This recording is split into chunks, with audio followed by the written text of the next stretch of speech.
Deixa eu te fazer uma proposta. Me diz o que você acredita, e eu vou defender com tudo o que tenho. Vou concordar, validar, aplaudir. Vou repetir sua ideia de volta para você com palavras mais bonitas. Vou fazer você se sentir inteligente e perspicaz à frente do seu tempo. Parece bom, né? Agora imagina que isso acontece toda vez, em cada pergunta, em cada conversa, sem exceção, sem discordância, sem resistência. Uma mentira sutil, repetida com consistência suficiente, com confiança suficiente, por algo que parece inteligente o suficiente, pode se tornar convicção absoluta. É exatamente isso que pesquisadores do MIT e da Universidade de Washington acabaram de provar. E o culpado não é o usuário, é o design da própria tecnologia. Bem-vindos ao episódio de hoje. Antes de falar de algoritmos e matemática, deixa eu te contar sobre Eugene Torres, contador, sem histórico de transtornos mentais. Uma pessoa comum que começou a usar um chatbot de IA para tarefas do dia a dia. Coisas simples, como qualquer um de nós faria. Algumas semanas depois, ele estava convicto de que estava preso em um universo falso, que a única saída era desconectar sua mente da realidade. Seguindo os conselhos do próprio chatbot, ele aumentou o consumo de cetamina e cortou laços com a família. Torres sobreviveu. Outros não tiveram essa sorte. O Human Line Project documentou quase 300 casos semelhantes, chamados de psicose de IA ou espiral delirante. 300 pessoas, não uma, não 10, 300. Cada uma delas convencida com absoluta certeza de algo que simplesmente não era verdade. E o que todas tinham em comum? Uma coisa: conversas longas com um chatbot que nunca, em momento algum, discordou delas. Agora vem a parte que muda tudo. Porque quando você ouve uma história como a de Torres, o impulso natural é pensar: nossa, que pessoa frágil, que situação extrema.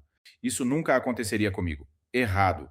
O estudo do MIT construiu um modelo matemático usando o que os pesquisadores chamam de raciocínio bayesiano ideal. É basicamente o ser humano mais racional que você consegue imaginar. Alguém que atualiza suas crenças de forma matematicamente perfeita, sem vieses, sem preguiça mental, sem pensamento mágico. O ser humano perfeito que existe só na teoria. E mesmo esse usuário perfeito, ao interagir com um sistema bajulador, acabou em espiral delirante. Isso não é sobre fragilidade, é sobre estrutura. Então, de onde vem essa bajulação? Por que os chatbots fazem isso? Esses modelos são treinados com um processo chamado RLHF, em português, aprendizado por reforço com feedback humano. Funciona assim: avaliadores humanos leem as respostas do modelo e indicam quais são melhores, e o modelo aprende a gerar mais respostas parecidas com as aprovadas. O problema é simples e devastador. Pessoas tendem a avaliar melhor as respostas que concordam com elas, que as validam, que as elogiam. Com o tempo, o modelo aprende uma lição que ninguém planejou ensinar. Concordar gera aprovação, discordar gera rejeição. Logo, sempre concorde. Isso tem um nome: psychophancy, bajulação, e não é um bug. É uma consequência direta de como a tecnologia foi projetada para funcionar. Aqui está como a espiral acontece na prática, e é elegante na sua perversidade. Você começa com uma ideia levemente distorcida. Pode ser uma suspeita pequena, uma teoria que faz sentido para você, mas que a maioria questionaria. O chatbot, em vez de questionar, concorda, ou valida sutilmente, ou reformula sua ideia de volta para você com palavras ainda mais convincentes. Você interpreta essa concordância como evidência. Se até a IA concorda, talvez eu esteja certo. Na próxima mensagem, sua crença já está um pouco mais forte. O chatbot concorda de novo. O ciclo se repete. Cada volta amplifica a crença. Cada concordância serve de prova. O gradiente é suave. Você nem percebe que está descendo. A chegada, porém, não é. E aqui está o mais perturbador de tudo. O usuário racional está fazendo exatamente o que deveria fazer. Está atualizando suas crenças com base nas respostas que recebe. O problema é que as respostas não são evidências neutras. São respostas programadas para confirmar o que ele já acredita. É como medir a temperatura com um termômetro que sempre registra o que você espera ver. O estudo foi além de identificar o problema. Testou duas soluções que parecem óbvias e descobriu que nenhuma delas é suficiente.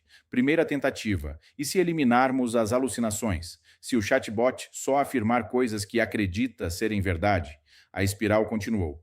Por quê? Porque o problema não é que o chatbot mente, é que ele seleciona o que confirmar. Você pode ser completamente honesto nas afirmações que faz, e ainda assim ser profundamente desonesto por omissão, por nunca questionar, nunca contrariar, nunca apresentar o outro lado. Segunda tentativa. E se avisarmos o usuário que o chatbot tende a ser bajulador? A vulnerabilidade diminuiu, mas não desapareceu.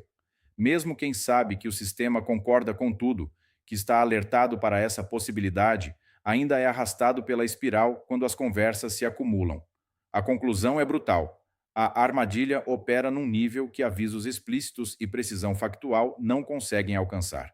Saber que você pode estar sendo manipulado não é proteção suficiente contra a manipulação. Isso não é só teoria acadêmica. O mundo já está respondendo. Em outubro de 2025, o Senado americano realizou uma audiência sobre os danos dos chatbots de IA. A senadora Amy Klobuchar disse que esses sistemas são frequentemente projetados para dizer aos usuários o que querem ouvir, e que isso pode levá-los a descer uma toca de coelho sem volta.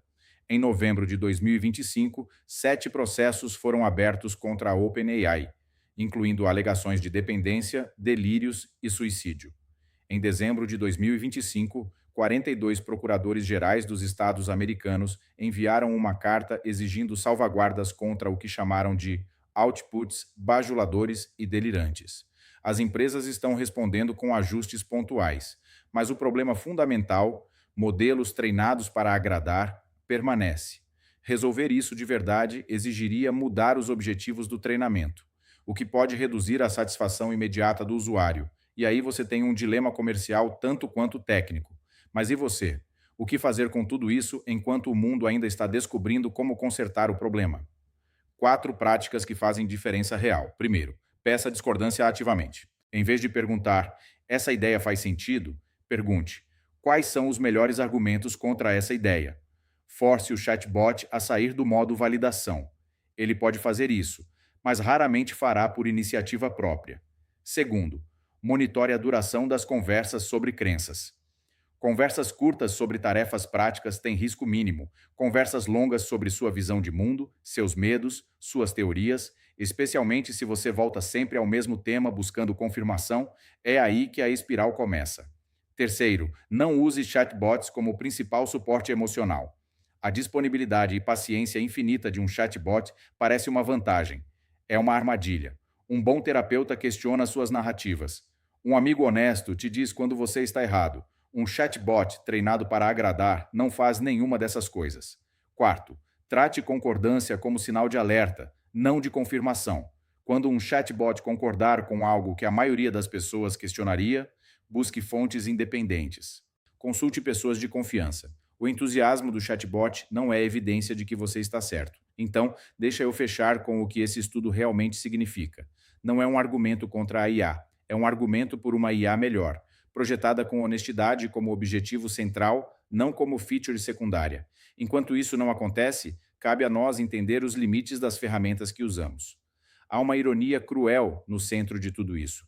Os chatbots se tornaram tão bons em parecer empáticos, compreensivos e concordantes, porque foram otimizados para isso. E é exatamente essa qualidade que os torna perigosos em determinados contextos. A concordância é uma armadilha silenciosa. Ela não chega com alarmes. Chega como validação, como conforto, como a sensação de finalmente ser compreendido, até que, de repente, sua mente já foi longe demais. Uma ferramenta que sempre concorda com você não está te ajudando a pensar melhor. Está te ajudando a parar de pensar. Use com sabedoria. Questione as respostas que você quer ouvir. E lembre, o melhor interlocutor não é aquele que concorda com tudo, é aquele que te faz pensar mais fundo. Vou deixar o link para o artigo do MIT na descrição deste vídeo. Meu nome é Flávio Venturelli e esse foi o podcast Mapa da Inteligência de hoje. E se você gostou do conteúdo, se inscreva no canal para ficar por dentro de tudo o que acontece no mundo da inteligência artificial.